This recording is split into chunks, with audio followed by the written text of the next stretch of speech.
If you've ever felt like an animal was judging your character, you're not just imagining it. I'm serious. Cockatoos are essentially running a psychological profile on you from across the room.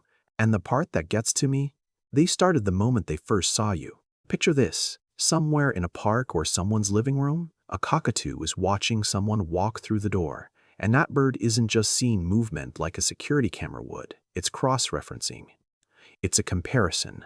It's running that person through a mental database that's been built up over weeks, months, sometimes years of just sitting there and watching. You've probably never thought about what it means to be perceived by a bird. Most of us just look at them and see some feathers, a bit of noise, maybe a charming distraction.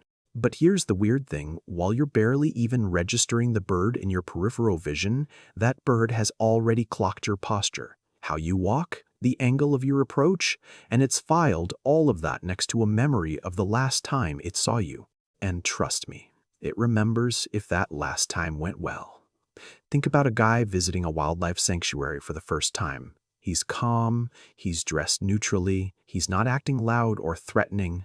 But this one, Cockatoo, maybe 18 years old, just erupts the moment he gets within 10 feet.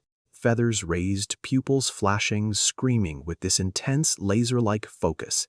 It's not random. The bird isn't scared of the broom, and it isn't reacting to some noise. It's reacting to him specifically.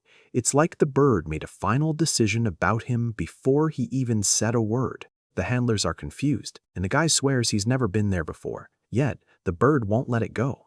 It tracks him across the whole enclosure, crest raised the entire time, until he finally leaves. So, what does a bird know that the humans in that room don't? That question sounds kind of absurd until you really start peeling back the layers, because what looked like a panic attack was actually something way more calculated. The bird wasn't frightened, it was certain, and that certainty came from a part of its brain we almost never think about. Scientists have been quietly uncovering this for the last couple of decades. Cockatoos and parrots in general have a type of brain structure that researchers are still trying to map out. We aren't talking about simple conditioned responses or instinct like we lazily throw around for animals we underestimate. We're talking about episodic memory, the ability to store and recall specific events tied to a specific person. Think about how you remember the face of someone who wronged you 15 years ago, or the sound of a specific voice from your childhood. That same kind of machinery exists in these birds. Studies on crows and ravens started to crack this open, but cockatoos bring something else to the table, a brain that is intensely social, wired for long-term relationships, not just basic survival. Their neural density in certain areas actually rivals some primates. The parts of their brain linked to social learning and recognizing individuals are just off the charts. They aren't just filtering the world through, is this a threat? They're running something much closer to social modeling, constantly building and updating an internal picture of who you are. And honestly, this is where it gets interesting, because to them, your face is only the beginning. See, when a cockatoo actually looks at you, it's not like a doorbell camera. It's not just matching your face to some grainy image in its head. It's reading your entire behavioral signature, your walk, the way you move, even the way your shoulders tense up when you're uncomfortable, or how you sound when you talk, the pitch, the pace. Do you look them in the eye, or do you look away? Do you walk straight toward them, or do you kind of skirt around the edges? All that info gets synthesized. Maybe not like how we make a conscious decision, but they're processing that sensory data so fast that it turns into a gut feeling. This person is safe. This person is shaky. This person is the one who ran at the cage last year and sent the whole flock into a panic. And here's the crazy part. That assessment? It sticks. Researchers have watched captive cockatoos recognize people even after 6 months apart. A bird sees someone it hasn't seen since last spring, and its body language changes before that person has even said a word. The memory isn't just tucked away somewhere, it's live. It's being applied right in the moment. But it gets even more personal. Think about this in terms of your own life. This isn't just about some bird in a wildlife sanctuary. It's about you, whether you've owned one, or you're just walking past a garden where a cockatoo is screaming at the sun. That bird, it registered you. And depending on how you acted, even if it was just a 5-second glance, it started a file on you. Think about how you act when you're around an animal you don't really trust. You stiffen up. Your movements get a little artificial. You're performing being relaxed, but you don't actually feel it. And honestly, animals can read that difference with a precision that's almost insulting. That cockatoo sees right through the act.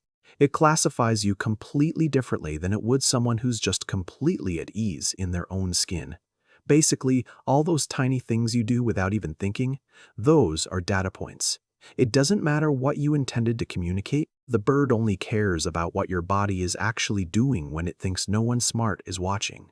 And here's the kicker. The real reversal. You were the one who wasn't paying attention. The bird always was. Now, scale that up, because a wild cockatoo doesn't live in a vacuum. It's part of a social network, a flock with communication systems we're honestly just starting to figure out. And researchers have seen that information about specific people can move through the group in a way that looks an awful lot like a reputation.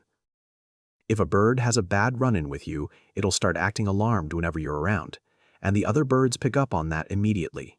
They didn't have their own bad experience with you, but they're reading their buddy's reaction. They're updating their own stance based on that. So you're not just being judged by one bird. In a flock, one bad interaction can ripple out. Your behavioral signature, filtered through one bird's alarm, basically becomes shared intelligence, a community verdict, all rendered on you without a single word being spoken. It's not us projecting human traits onto them. That's just social learning. And honestly, it's one of the big reasons these birds have thrived for millions of years. Here's the real shift. We spend so much time obsessing over how we perceive animals, what they look like to us, whether they're beautiful or useful, if they're even interesting, that we almost never flip the lens. We almost never stop to ask, what is it like to be perceived by them? Because, honestly, a cockatoo doesn't see you as a human in any of the ways you understand yourself.